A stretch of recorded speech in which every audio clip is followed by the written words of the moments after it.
How's it going, peeps? It's shitty rainy weather outside, I can't go fishing, and figured I'd take a few minutes just to run you through how I make my assist rigs for slow pitch jigging. Right guys, before we can tie one of these assist rigs, the first thing we need to do is just run through what are we going to need in order to achieve this. First thing you need is 2 hooks. So what I've got here is Mustad 3.0 light jigging hooks. I normally use BKK, same size 3.0, but I didn't have any, so we're going to rock with these. You need a 5mm solid ring, BKK of course, and then I've got 140mm BKK assist cord, and what I use is between 140 and 150 millimeters, so that's 14 to 15 centimeters. If you want to add flash, whatever color flash you want, you need your cotton.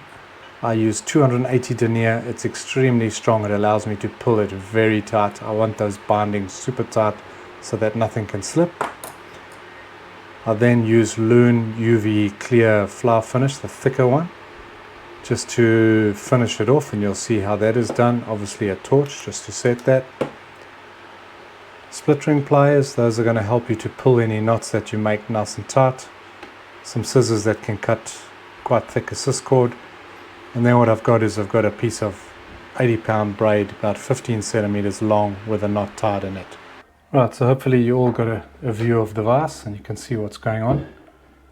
And what we're going to do is just get a thread started. So yeah, get a thread started, trim off the excess. And you really want to go up to the point of the hook. You don't want to go much further than that, so just get up to the point of the hook and then I'll stop it. And what I do, the first hook that I do is I always start with it upside down. Then I'll take my assist cord, 140, and I lay it in line with the eye, so basically that length, and I just capture it. So just take your thread, go over once and just capture it, pull it nice and tight, go again, just be careful, you would have heard that my thread touched the hook point, just be careful. So once I've got it captured, I know it can't move, then I'm just going to do some wraps back down towards the eye. So I'm going to go all the way down, do that nice and neatly, and then I'm going to come all the way back up again. So effectively I've given it 2 really good tight wraps. Then the important part. So here's my assist cord. It's been tied on. What I like to do then, now that I'm happy with that, turn that over. Make sure your cord is furthest away from you. Bring it back this side and create a loop. So there I've created a loop. Alright, and then just go through. What you're doing is you're just tying a half hitch onto your line. So there it is, it's a half hitch. We then can put that through the eye, and that's how we want it. We want it coming onto the hook point side of the hook. We're now going to tie that on. So what that knot does, once I've got it nicely bound on, is it just stops any slippage. Right, once you've got that on nice and tight, this is when, if you want to add some flash, now's the time. So let me show you how I do it. I'm not the greatest tire of flash, so just get your flash out. This is what it's like. What you want to do is get a few strands. I'd say 6, 7, 8 strands like that. Cut it in half. Alright, we don't want super long one and we don't want to have to trim it. Then what I do is I wrap it around my thread. Wrap it around the thread and fold it in half. There it is, it's folded in half, and then hold your thread on top and just bring that down and secure it on top. So what I like to do is just hold it up slightly, and that allows me to make sure that it stays on the back of the hook. And so I'm binding that down nice and tight. I'm pulling really hard. Alright, down to the knot, and there you go. So that's how you tie in your flash. Alright, so now that we've got to that point, we're actually at ready where we can tie off this thread. Now traditionally you would take a whip finisher and you would whip finish that, but I found there's a better method that works even easier. So what I use is I have a piece of 80-pound braid. I would say it's 15 centimeters long, and I've tied a knot in it at the end. And what I'm going to do now is I'm going to do my last lot of binding back towards the eye, but I'm going to tie this in on the way. So I just put it against the hook anyway, tie it in, make sure that it stays on my side. So you will find that your cord wants to get in your way. You get used to it, just help it to stay out of the way. So I'm actually tying my last lot of binding, but I'm tying in this braid at the same time. So now that I've got to the end, I'm going to pull a little bit of line out, cut it off, and then you see, just put your thumb on there so your thread doesn't go anywhere, and then open up this hole that you've got. It can be a bit finicky after you've tied a few, it gets a bit flat. And then just take your thread and pull it through that loop. Once you've got it through there, I'll switch hands, and then all I do is I take this and I pull. And what I'm doing, it's similar to tying one of the R's on your rod, is I've just pulled the line underneath all of those wraps, and that's what's going to keep it in place, and then you can just trim your tag in. There it is. I've got my flash on, it's bound on. You can see the blue assist cord at the back is wrapped all the way around the hook because it's got a knot, and that will never slip or never go anywhere. But that's not the last time we're going to work on that hook. Let's get the other side done. Start a thread.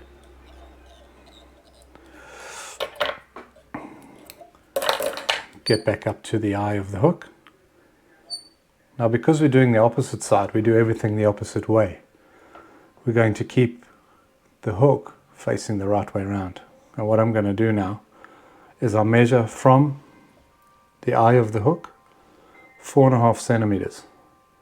And that will give me, when I'm finished tying, the right length of assist hook. You can adjust that length depending on what length jigs you're using. 4.5 centimeters, I don't have a ruler here, but it's about there.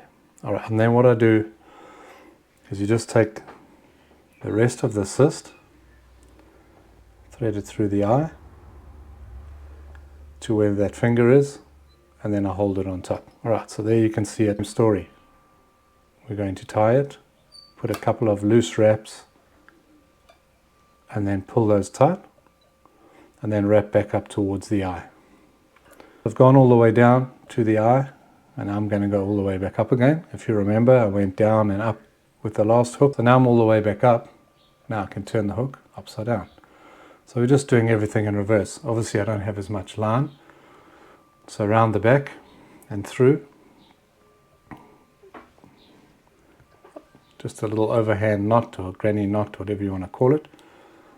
Pull it nice and tight. There we go. This one we don't have to stick it through the eye of the hook because it's not going anywhere, so we can actually trim that off, so in line with where you want it to end at the eye.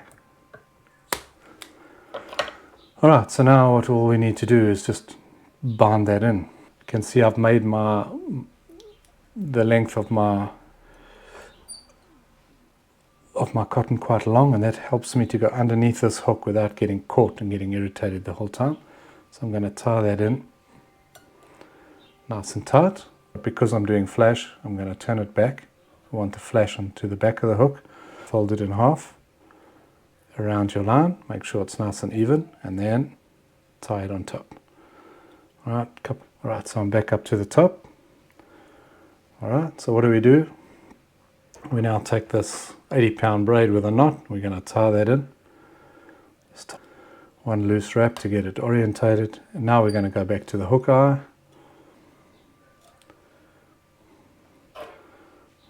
Okay, pull some thread out and cut it off. Hold my thumb there so it doesn't unravel. Open up that braid. You can go from the top or the bottom, makes no difference. Go through the top this time just to show you. And then pull it through. There we go. So once you've pulled it through, it's now locked underneath that last set of wraps. You can trim it nice and close. Then probably the hardest part because I like mine nice and short. The next thing I like to do is to get the the solid ring on. Fold it in half. So how I do this, and I might show you with a nice big ring and a piece of rope, because it's not going to be easy to see with this tiny ring.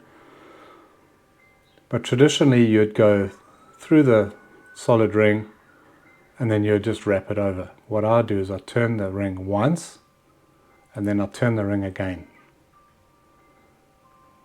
Then I only start to pull it. Now before you pull it tight, let me give you some advice. I've kind of got it going, but I haven't pulled it tight yet.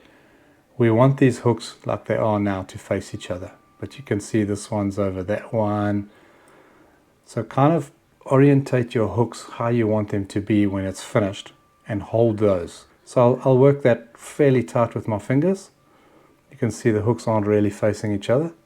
Well, that's all right. Now this is when your split ring pliers come into it. You get to grab that ring. And then what I do is I take my tying scissors. That's why I don't have fancy ones. And I'll start to pull these tight. So this one is facing in a good direction, so I'm happy with it. I'm going to pull it.